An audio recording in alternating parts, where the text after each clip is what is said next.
students. In the last lecture, we discussed about moment of inertia of thin circular ring and moment of inertia about disk. That equation was moment of inertia for ring. Moment of inertia for thin ring. That expression was I is equal to mr square. हे equation होतं. आणि moment of inertia for disk त्याचं equation काय होतं I is equal to 1/2 mr square. Okay, so these two equations we have discussed in the last lecture. Is it clear? But how this equation comes? thin रिंगच्या centre मधून जर axis pass झाला, बरोबर, centre मधून जर axis pass झाला, then we are getting the moment of inertia I is equal to mr square. And if we consider the case for disk, ही disk अशी होती, बरोबर, हा सेंटर, डिस्कच्या सेंटर मधून जर ॲक्सिस पास झाला, axis passing through the centre of the disk, then moment of inertia about the center, disk is rotating. Okay, त्यामुळे त्याचा मोमेंट ऑफ इनर्शिया काय आला होता, इट इज 1/2 mr स्क्वेअर. आणि थिन रिंगसाठी काय आला होता, axis passing through the centre and the ring is revolving through the axis of rotation of this point C on axis centre. त्यावेळी त्याचा मोमेंट ऑफ इनर्शिया किती आला होता, I is equal to mr square. Now we discuss the next case. आता disc जर घेतली किंवा ring जर घेतली, disk is rotating through the center. Okay, suppose this is the disk, त्याच्यामधून अशी लाईन पास झाली, disk is rotating. मग ज्या लाईन सेंटर मधून पास होणार त्यावेळी त्याचा मोमेंट ऑफ इनर्शिया काय आहे हे आपल्याला माहिती आहे, 1/2 mr स्क्वेअर. मग सेंटर मधून ॲक्सिस पास होण्याच्या ऐवजी जर ॲक्सिस डिस्कच्या एका एंड मधून पास झाला तर डिस्क अशी फिरणार. Are you getting the point? Axis passing through the centre, disk rotating like this. If axis passing through any point or one end of the disk, then disk can rotate like this. म्हणजे मी ही figure कशी काढतो बघा. जर इथून axis pass झाला तर या point मधून डिस्क कशी करणार आहे, अशी करणार आहे about this axis of rotation. म्हणजे या लाईनला पास झाला तर डिस्क अशी करणार, और इथून ॲक्सिस पास झाला तर डिस्क कशी फिरणार आहे, अशी फिरणार आहे about that axis of rotation. Ring सेंटरमधून आहे, जर हा पॉईंट घेतला आणि इथून जर रिंग रोटेट केली तर रिंग कशी करणार आहे, अशी करणार आहे. पण आपल्याला काय माहिती आहे, axis passing through the centre of disc, axis passing through the centre of disc और centre of ring, the moment of inertia for disc is 1/2 mr square and moment of inertia for ring is said to be mr square. But other than centre of the any rotating body, कुठल्याही rotating बॉडीचं centre सोडून दुसऱ्या कुठल्या पॉईंटमधून जर axis pass झाला तर ती body कशी रोटेट होणार हे आपल्याला माहिती नाही.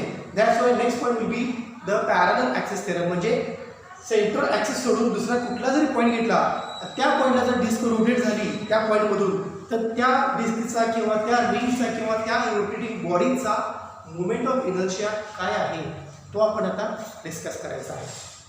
प्रॉब्लेम समजला का बघा. सेंट्रल पॉईंट सोडून दुसरा कुठलाही पॉईंट घ्या, हा पॉईंट घ्या, हा पॉईंट घ्या, इथून जर ॲक्सिस पास झाला तर बॉडी कशी रोटेट होणार आणि त्याचं मोमेंट ऑफ इनर्शिया काय हे आपल्याला बघायचं आहे. रिंगमध्ये जर असं घेतलं, सेंटरमधून पास होतं ना, म्हणजे त्याचं moment of inertia I is equal to mr square. आता त्या सेंटर पॉईंट इथे घेतला किंवा इथे घेतला तर बॉडी कशी फिरणार आहे, अशी फिरणार आहे. मग त्यावेळी त्याचा मोमेंट ऑफ इनर्शिया काय हे सुद्धा आपल्याला बघायचं आहे. So that is a problem. Other than the central point, if axis passing through any other pointer, it is difficult to find its moment of inertia. If I consider the case for rod, हा rod आहे, बरोबर का, this is the rod, central moment of inertia about a thin rod when axis passing through the centre of the rod, याला म्हणतो मी centre of mass, passing through the centre of mass, rod is rotating like this, असा करतो rod. मग रॉडची moment of inertia किती असते, it is ml square by 12. हे लक्षात ठेवा. जर इथल्या पॉईंटच्या ऐवजी जर इथून ॲक्सिस पास झाला तर मग रॉड कसा फिरेल, असा फिरेल. Suppose again this is the rod, असा इथे ॲक्सिस रोटेशन आहे, असा फिरणार रॉड. ॲक्सिस रोटेशन असा पास झाला तर रॉड असा फिरणार. ॲक्सिस ऑफ रोटेशन दुसऱ्या एंडपासून पास झाला तर रॉड कसा फिरणार आहे, असा फिरणार आहे. बरोबर आहे. म्हणजे आपल्याला सेंटरला किती आहे माहिती आहे, पण सेंटर सोडून दुसरा कुठलाही पॉईंट घ्या, त्या पॉईंटला रॉड जो फिरणार आहे त्यावेळी त्याची मोमेंट ऑफ इनर्शिया काय आहे हे इथं आपल्याला डिस्कस करायचं आहे in terms of parallel axis theorem. That's why the physicist who discovered the parallel axis theorem that is helpful to find moment of inertia of any rigid body when axis passing through the point other than center of mass of the rigid body, or I can say center of the rigid body. So we start the parallel axis theorem.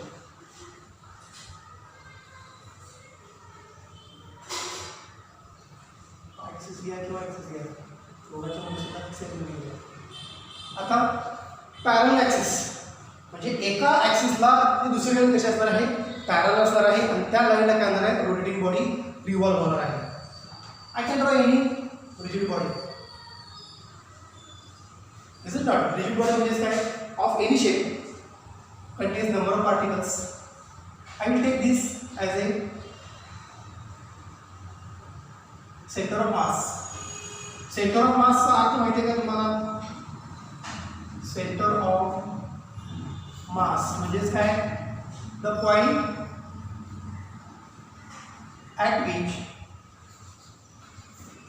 at which पूर्ण बॉडीचं मास, whole mass of body is समजलं जातं, is supposed to be, whole mass of the body is supposed to be concentrated at that point. So that point is said to be center of mass. It is called as a CM. Center of mass means काय, the point at which whole mass of the body is supposed to be concentrated. त्या point मधून axis pass झाला, हा असा pass झाला आपला axis.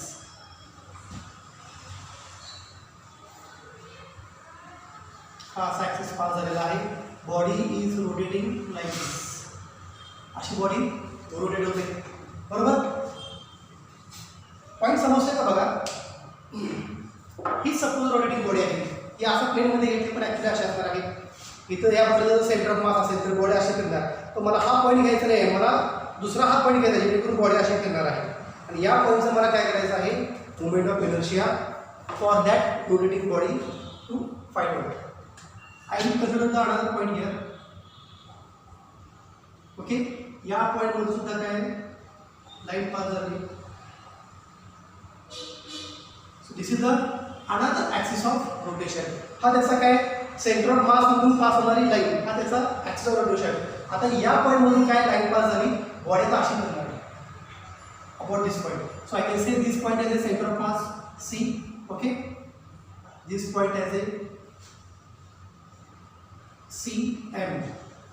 मी तो M घेतो पॉईंट. ओके. आता मुवमेंट ऑफ इनर्शिया कॅल्क्युलेट करायचं आहे. मुवमेंट ऑफ इनर्शिया कॅल्क्युलेट करण्यासाठी आपल्याला सगळ्यात महत्त्वाचं काय पाहिजे, मुवमेंट ऑफ इनर्शिया त्या ऑब्जेक्टची. As per the definition of movement of inertia, what is movement of inertia? It is the product of mass and square of perpendicular distance, mass of the body or mass of the particle at that point, and it's a perpendicular distance square from the axis of rotation. आता या केसमध्ये मी इथे कुठेतरी हा एक particle घेतो बघा, इथे घेतो. हा स्मॉल मास, छोटा मास डीएम. ओके. या डीएम पासून मी सेंटर ऑफ मासला कनेक्ट करतो. या डीएमला स्मॉल मास एलिमेंटला मी काय करतो, नेक्स्ट ॲक्सिस पासून कनेक्ट करतो. आता इथं काय मुवमेंट ऑफ इनर्शिया सेंटरला आय सी घेतो आणि या पॉईंटमधून जर मुवमेंट ऑफ इनर्शिया पास झाली तर याला मी काय घेतो, आय ओ. आता मी हा पॉईंट यांची आणि ओ घेतो जेणेकरून आपल्याला कॅल्क्युलेशन बरं पडेल ट्रायंगलसाठी. डी पासून ओला मी लाईन कनेक्ट करतो बघा अशी. Okay. O to C, distance between two axis. हा काय, axis passing through centre of mass, central axis. आणि हा काय एक अनदर पॉईंट घेतला आहे, त्या पॉईंटमधून ॲक्सिस पास झालेला आहे आणि बॉडी कशी फिरणार आहे, या ॲक्सिसला फिरणार आहे. म्हणजे इथून अशी फिरणार बॉडी. मग या पॉईंटला किती मुवमेंट ऑफ इनर्शिया आहे तो काढायचा आहे आपल्याला. डिस्टन्स बिटवीन टू ॲक्सिस, या दोन ॲक्सिस मधलं डिस्टन्स मी हे घेतो h. Distance between two parallel axis is said to be h. Is it clear? दोन ॲक्सिस म्हणजे I0 जो O मधनं पास झालाय आणि IC जो C मधनं पास झाला. आता हे IC म्हणजे moment of inertia about point C, I0 is moment of inertia about point O. dm is a particle, small particle which is situated at some distance from this axis with center O. dm is situated at some distance from point C. तर परत इथून एक याला perpendicular राखतो, जो perpendicular इथे याला connect करतो. बघा हा किती अँगल आहे? हा 90. मी याला घेतो इथं m point. dm is a small mass element which is situated at some distance. आता हा पॉइंट जो आहे dm चा, हा पॉइंट घेतो p. p या पॉइंटला dm मास एलिमेंट सिच्युएटेड आहे किती डिस्टन्सला? op डिस्टन्सला from the point o. dm mass element p पॉइंटला आहे किती डिस्टन्स सिच्युएटेड आहे? सेंटर ऑफ मास पासून c इतक्या पॉइंटला आहे आणि इथून हा परपेंडिक्युलर काढला टू दी पॉइंट C. आता बघा या केसमध्ये दोन राईट अँगल ट्रायंगल आहे, OPM आणि CPM. OPM हा एक राईट अँगल ट्रायंगल आहे आणि दुसरा राईट अँगल कुठला आहे केसमध्ये? CPM हा एक राईट अँगल ट्रायंगल आहे. आता आपण मोमेंट ऑफ इनर्शिया काढायचा आहे. महत्त्वाचं काय आहे लक्षात घ्या, मोमेंट ऑफ इनर्शिया कुठल्या पॉईंटला काढायचं आहे? O पॉईंटला. कारण other than centre I have consider this point O. या पॉइंट मधून ॲक्सिस पास झाला आणि about this axis body is getting rotated. Earlier what happen? इथून बॉडी काय व्हायची? रोटेट व्हायची. आता या पॉईंटला काय होणार आहे? बॉडी रोटेशन येणार आहे. मग या पॉईंटला मोमेंट ऑफ इनर्शिया त्या रोटेटिंग बॉडीचा किती आहे ते इथं आपल्याला फाइंड आउट करायचं आहे. So will start for this parallel axis theorem. याचा स्टेटमेंट आपण पॉईंट्स आपल्याला बघायचं आहे, कारण तुम्हाला जर आता सांगितलं statement of this parallel axis theorem, you are able to understand. Moment of inertia about this point dm from the center of mass. छोटा dm साठी moment of inertia काय असणार आहे? At the point P mi from point C, mi from point C for mass element dm. या dm चा या C पॉइंटची काय असणार आहे? स्मॉल मास एलिमेंटचा मोमेंट ऑफ इनर्शिया सुद्धा स्मॉल असणार आहे. So moment of inertia DIC, small mass एलिमेंटचा moment of inertia DIC is equal to moment of inertia definition काय? I is equal to m². या ठिकाणी m काय असणार आहे? Small mass element dm. r² म्हणजे काय? त्या पॉइंटचं सेंटर पासूनचं डिस्टन्स. हे डिस्टन्स किती आहे बघा? cp². dm m into r². हा पॉइंट cp च्या डिस्टन्सला सेंटर ऑफ मास पासून सिच्युएटेड आहे. मग मी याला घेतो dm into cp². Okay, so this is small moment of inertia for small dm. Number of dms are present. असे नंबर ऑफ dms प्रेझेंट असणार आहेत. मग त्यांचं डिस्टन्स सेंटर ऑफ मास पासून काय असणार आहे? You have to integrate. Therefore total moment of inertia dm into cp². So integration of all moment of inertia, I can take moment of inertia at pointer C is equal to, हे आहे तसे घेतो कारण ते नंतर आपल्याला solve करायला लागणार आहे. This is equation 1. Moment of inertia about axis passing through the center of mass for this small mass element dm, IC is equal to square root dm into cp². So this is the moment of inertia about the point C. Now find out moment of inertia about this point O.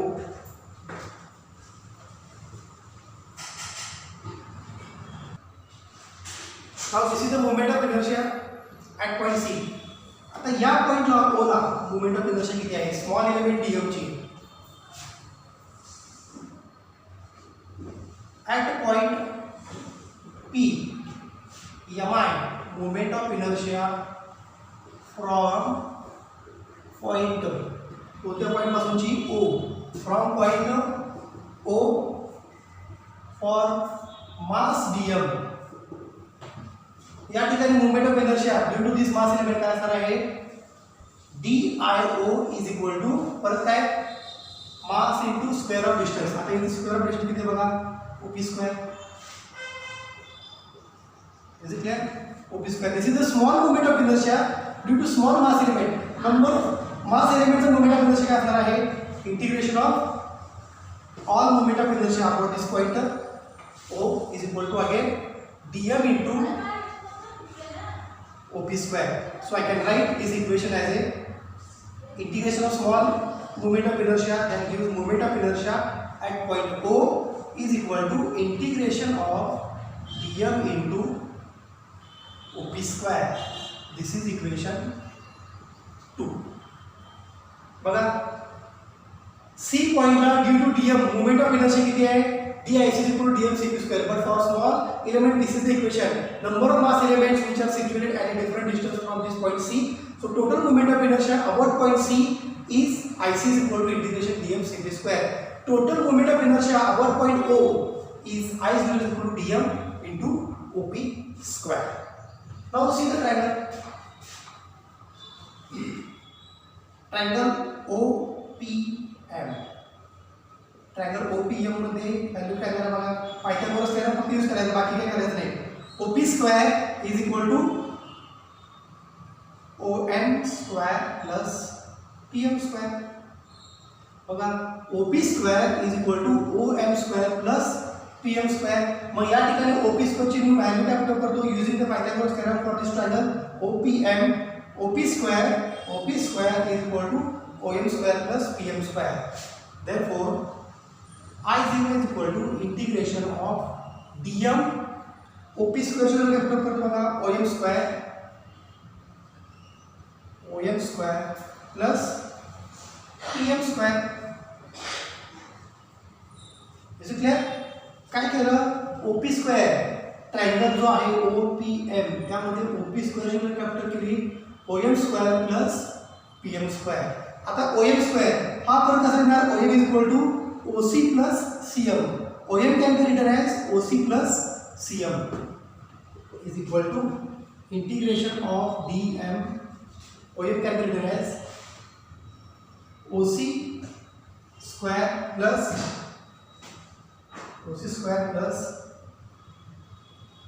CM square plus PM square.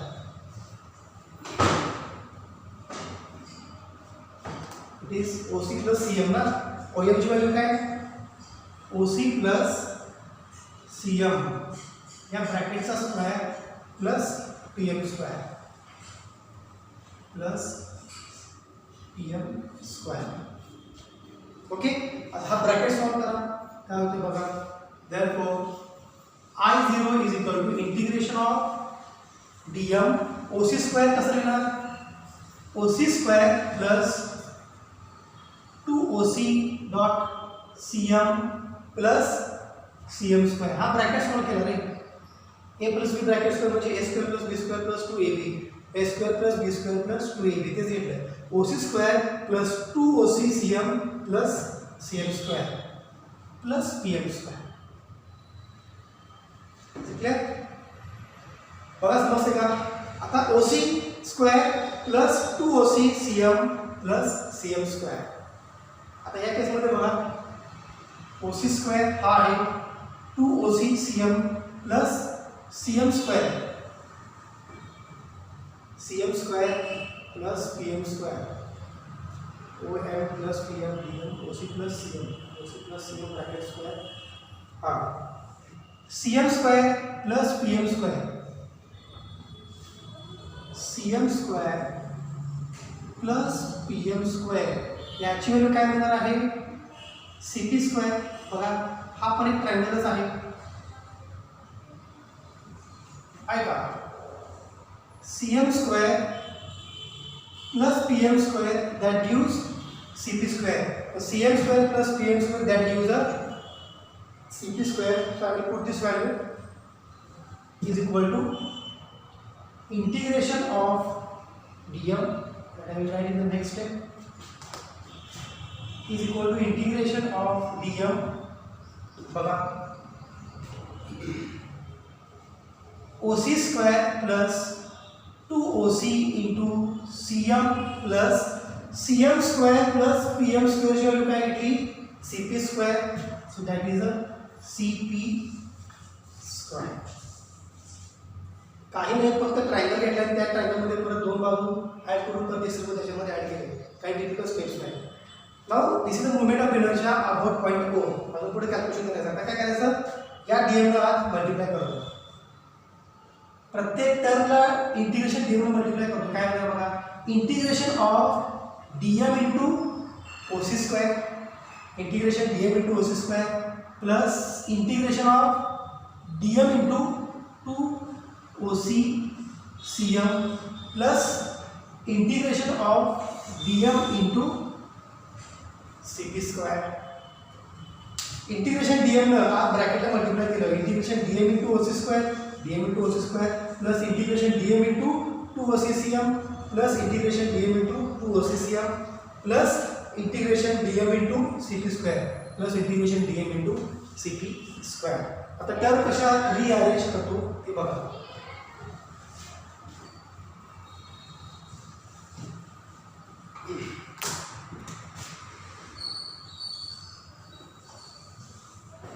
Moment of inertia at point O. IO is equal to dm into OC square. OC म्हणजे काय OC म्हणजे distance between two parallel axis ते किती आहे h square. मग OC ची value काय घेतो मी h स्क्वेअर घेतो. Integration of dm into h square plus बघा OC म्हणजे काय distance between two parallel axis हे किती आहे h. मग OC स्क्वेअर म्हणजे काय होणार ते h square plus dm into two OC into CM. OC म्हणजे काय OC म्हणजे काय h into CM. डायरेक्टली असे लिहितो dm into h into CM आयचं घेतलं कारण CM ची व्हॅल्यू किती माहिती नाही plus dm into CP square. आता CP स्क्वेअर बघा plus dm into CP square. CP square या ट्रायंगलचा हा हायपोटेनस आहे. So this term can be changed as I0 is equal to h square common आहे. कॉमन म्हणजे काय याच्यामध्ये याचं इंटिग्रेशन घेता येत नाही. Sorry it is the term which is said to be constant that's we cannot take its integration. So h square dm plus h dm into CM plus dm into CP square. dm into CP square. आता बघा integration of dm म्हणजे काय integration of all small mass elements काय मिळणार आहे integration of small mass elements it is m plus ही तर मी आयशी घेतो integration of dm into CM plus dm into CP square काय बघा dm into CP स्क्वेअर that is moment of inertia about a centre of mass IC. त्यामुळे याची व्हॅल्यू डायरेक्ट पुट करतो IC. Therefore moment of inertia I0 is equal to IC plus rearrange करतो mh square IC plus mh square plus h into integration dm into CM. Is it clear dm into CM. आता सगळ्यात महत्त्वाचं आहे ही term काय आहे त्यात आपण बघायचं आहे. I think you got these steps very well. dm into CM.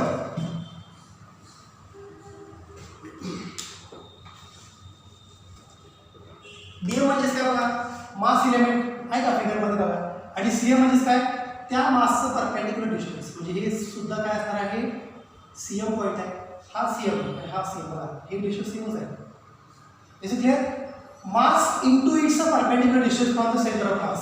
आता या केसमध्ये याची मीनिंग बघा dm into CM याचा अर्थ काय मास मूवमेंट और मूवमेंट मास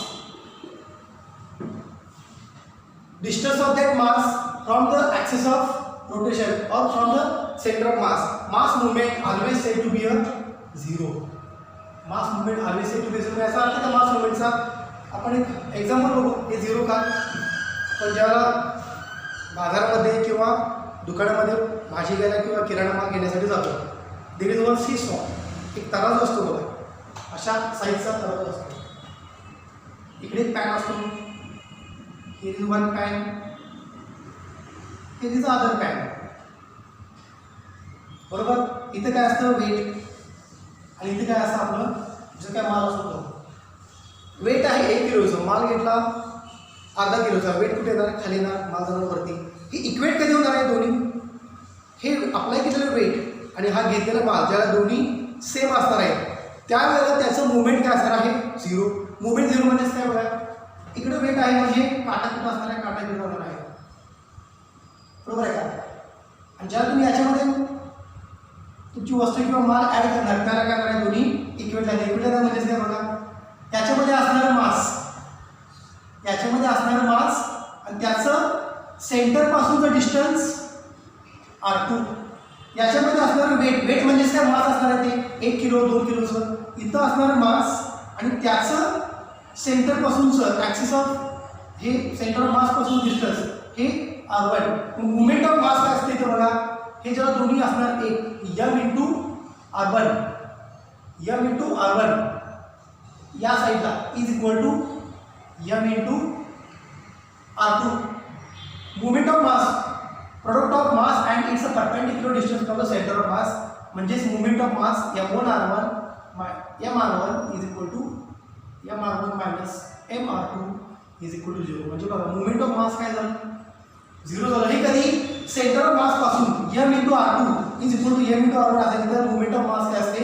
0 असते. मग तेच सेंटर पासूनचं डिस्टन्स dmचं सेंटर पासून डिस्टन्स म्हणजे सेंटर ऑफ मास पासूनचं डिस्टन्स किती आहे? ते सेम आहे. So all movement of mass from the centre of mass always said to be a 0. So that is said to be a mass movement, और you can say it is a movement of mass. If dm into cm is said to be 0, ही term जर 0 झाली तर काय मिळणार आहे तुम्हाला equation? I0 is equal to IC plus mh square.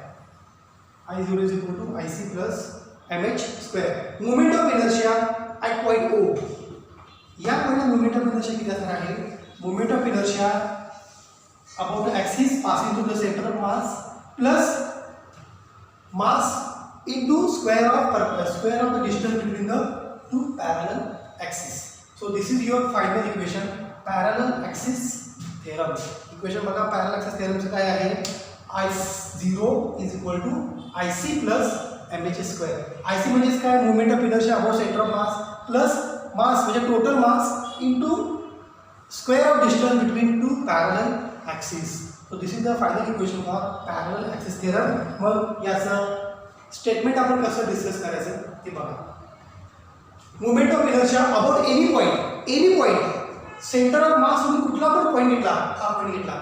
Moment of inertia about any point equal to sum of moment of inertia about center of mass, moment of inertia about center of mass and product of, हा दोघा product आहे, product of mass of the body or product of mass of the body and square of distance between two parallel axes. हे झालं त्याचं statement. Moment of inertia of body about any point O, I0 is equal to sum of moment of inertia about center of mass and product of mass of body and perpendicular distance, mass of the body and square of the distance from the two axis of rotation. मग हे दोन axis of rotation आहे, या दोघांच्या distance किती आहे? h.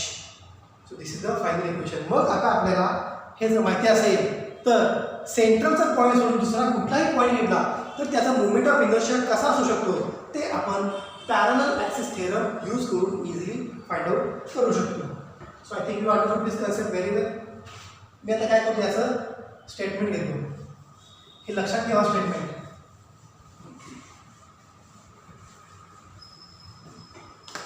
Statement काय असू शकतं बघा याचं.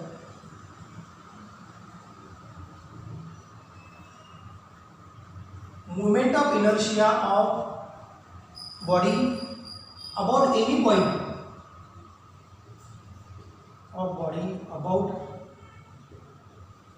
any point equal to sum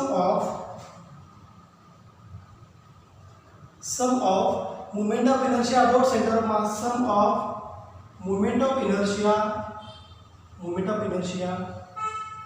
about center of mass, about center of mass and product आहे, हा दोघांचा प्रोडक्ट आहे, and product of mass, मी म्हणतो त्याचं मास, product of its mass and आणि काय square and square of distance, कोणामध्ये डिस्टन्स आहे, स्क्वेअर ऑफ डिस्टन्स बिटवीन दोन पॅरलल ॲक्सिस मधलं डिस्टन्सचा स्क्वेअर आहे, square of distance between two parallel axis, square of distance between two parallel axis. बघा mi of body about any point equal to sum of mi about the center of mass, and product of mass and square of distance between the two parallel axes. So this is the parallel axis theorem. हे खूप महत्त्वाचं आहे कारण तुम्हाला numerical solve करताना हे theorem माहितीच पाहिजे, because for any body using the parallel axis theorem you are going to find a moment of inertia at any point. आता एनी पॉईंट म्हणजे बघा कुठला एखादा पॉईंट मी याच्यामध्ये घेतो. आपण एक केस डिस्कस केली होती रिंगची किंवा केस डिस्कस केली होती डिस्कची. या दोघांपैकी एक केस मी घेतो बघा as a application. As a application थोडासा application of parallel axis theorem, application of parallel axis theorem, त्याचं एक आपण ॲप्लिकेशन घेऊ. रिंग घेतली, काल आपण डिस्कस केलं होतं रिंगचं केस. सेंटर ऑफ मास किंवा सेंटरपासून रिंग अशी फिरते. या ठिकाणी त्याची मुवमेंट ऑफ इनर्शिया किती होती, m². आता सेंटर पॉईंट सोडून मी जर हा पॉईंट घेतला, या पॉईंटमधून ॲक्सिस जर पास केला, मग रिंग कशी फिरणार आहे अबाउट दॅट ॲक्सिस. याला हॉरिझॉन्टल घ्या ना, हॉरिझॉन्टल घेतल्यानं सेंटरमधून आणि एजला घेतल्यानं सेंटरमधून कशी करणार आहे. पण या पॉईंटला मुवमेंट ऑफ इनर्शिया किती असणार आहे, या ठिकाणी काय करायचं, पॅरलल ॲक्सिस थेरम यूज करा. पॅरलल ॲक्सिस थेरम यूज केला काय होणार आहे, distance between two axis it is a h². मग हा पॉईंट जर ओ घेतला, हा पॉईंट जर सी असेल तर IO इज इक्वल टू काय फॉर्म्युला, IC प्लस mr² किंवा mh². IC काय सेंटरला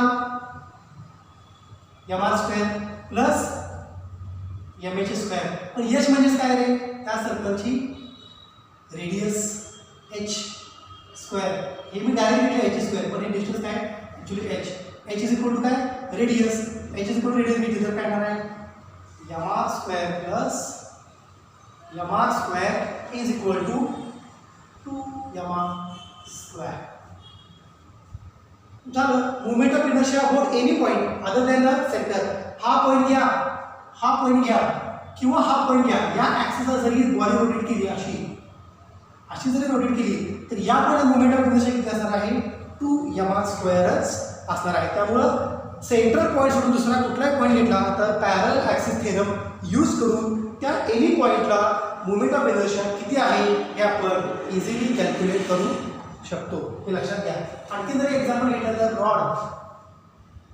रॉडच्या सेंटरला किती असतं, मुवमेंट ऑफ इनर्शिया ml²/12.